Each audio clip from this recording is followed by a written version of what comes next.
Hi, welcome again. I'm Neil. This chapter, it's all about energy. There are many forms of energy: nuclear energy, chemical energy, mechanical energy. They're all different forms, but there's one common ancestor for all forms of energy, and that's the sun.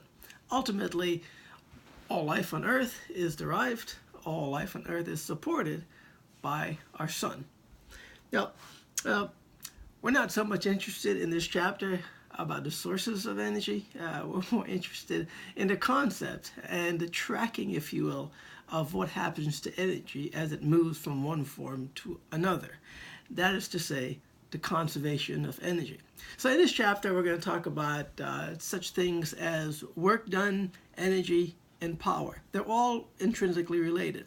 So if we were to pull up the chapter of interest, the definition of work done is related to force and distance moved. And, the equations, etc., can all be dealt with in detail for the reader as they read the chapter.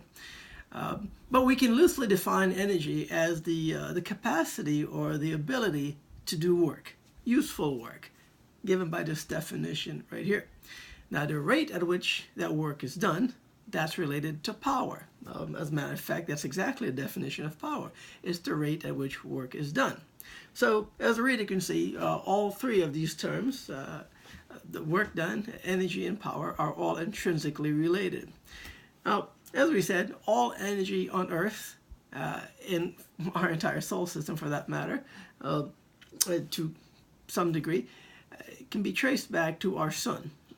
The sun warms the earth, the oceans trap heat, and it generates ocean currents. The waters move, and they transport this heat to other places on Earth, from the equator to the polar regions. So it brings with it the different seasonal changes on the planet. Monsoon rains in some places and drought in other places. Lots of rainfall, limited rainfall. All of these things can be traced back to the uneven heating of really the Earth's surface. This is what generates weather. But in this chapter, we take more of a practical approach to what happens to energy, the calculations of the movement of energy, if you will. So we start with a definition of work done. We derive something called the work kinetic energy theorem, and we can show both from an algebra point of view and a calculus point of view how we can determine the relationship between kinetic energy, which is reasoned by energy of motion. Something is moving, it's got kinetic energy. And we can relate this kinetic energy to work being done on an object, by some force, if you will. So we derive this work kinetic energy theorem, which is very useful. It's a very powerful technique used in calculations of the transfer of energy from one point or one object to another. And we work on several examples. We derive the concept of power, the rate at which work is done in this chapter. And we also talk about potential energy. Now, kinetic energy was reason of motion. There's no motion, there's no kinetic energy. Now, potential energy is the energy of an object or a system by reason of its position or its location, which is subjective. So, as the reader will find, whereas kinetic energy is absolute, assuming all observers are in the same inertial reference frame, potential energy is not an absolute quantity. It is, like I said, it's subjective. It depends on your reference point. So all of that is dealt with. The equations for the potential energy is derived. And most importantly, the concept of the conservation of energy. So for any closed system, any isolated system, which means any system that's defined by the reader, where no new energy is added to a system or none of the energy of the system is removed out of the system, that's a closed or an isolated system. So for any closed or isolated system, the total amount of energy must always remain constant. Now, the forms of the energy within the system can change from one to another: chemical, potential, mechanical, nuclear, what have you. but at any given time, the total amount of energy of the system will always be the same. This is the conservation of energy. And the largest of schemes, if we consider the limits of the known universe, which is a stretch, because there is no known limit to the universe. The universe is not infinite, it is finite but without bound. We simply don't know where the bounds are, because the universe is indeed expanding, so the boundaries keep moving as well. But if we were to make an extrapolation of a very large system and consider the entire universe and all of the energy contained in the universe, it's always the same. Whether it was 1,000 years ago, 1 billion years ago, or last Friday, it's always the same. This is the conservation of energy in its most extreme case. The amount of energy cannot be created or destroyed. It can simply change from one form to another, and it's done that since the dawn of time. Billions and billions of times over, energy has changed from one form to another. The point is, the form of the energy can change, but not the total amount of energy of the system.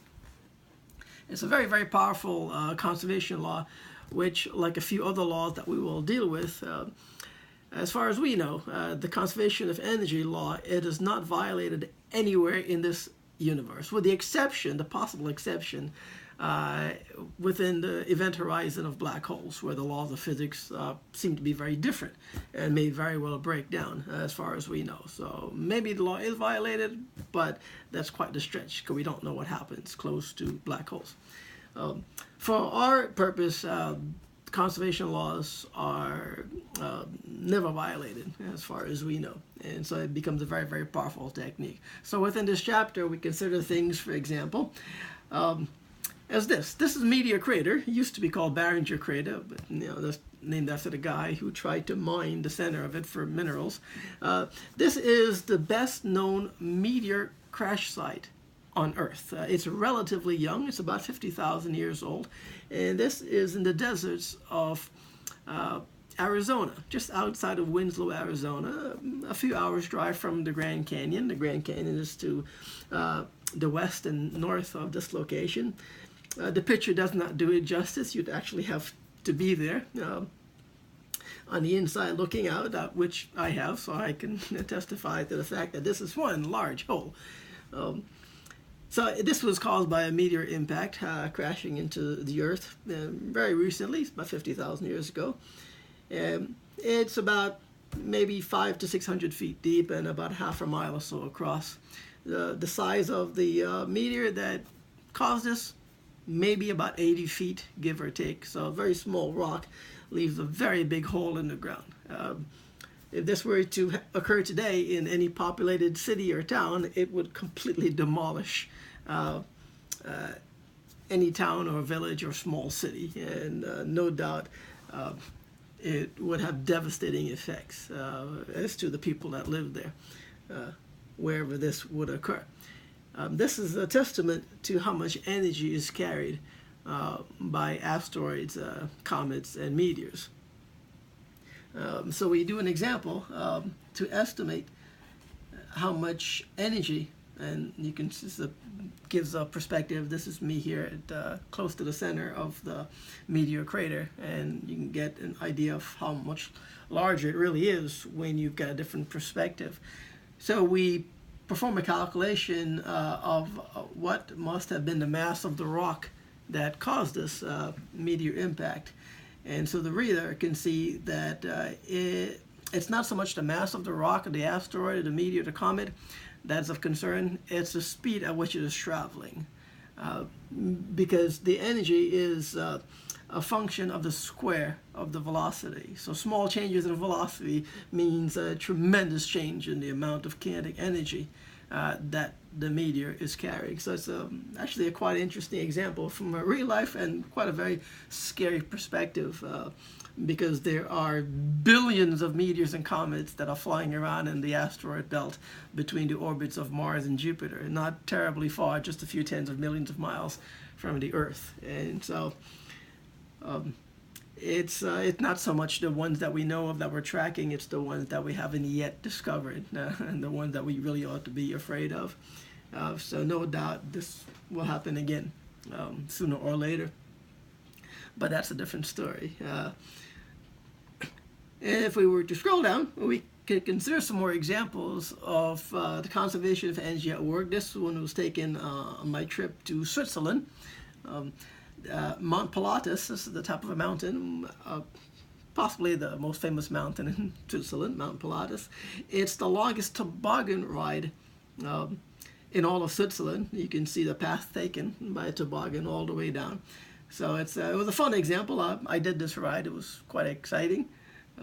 And so I made an example out of this, of the velocity at which you would hit the end of this toboggan ride should you not use the brakes that are outfitted in toboggan. And trust me when I tell you, you'd want to use the brakes. If you didn't, it's quite devastating. You'd be quite the race car driver if you can control that toboggan without hitting brakes. Right? So it was quite an interesting example. Back stateside over here, this is on one of my hiking treks to the Ozarks in Arkansas. This is Ozark National Forest, Whitaker Point, standing on this gigantic rock over here. We made an example of a projectile motion meets energy conservation. So it's more realistic of everyday phenomena, where it's not just one topic to consider, but it's multiple tools that you have in your belt that you can apply to solving everyday problems. And this is a quintessential example of that. It's energy conservation, equations of motion, and projectile motion all wrapped into one. These are the best types of examples. So the reader, once the reader goes through the chapter, will get quite a bit of this.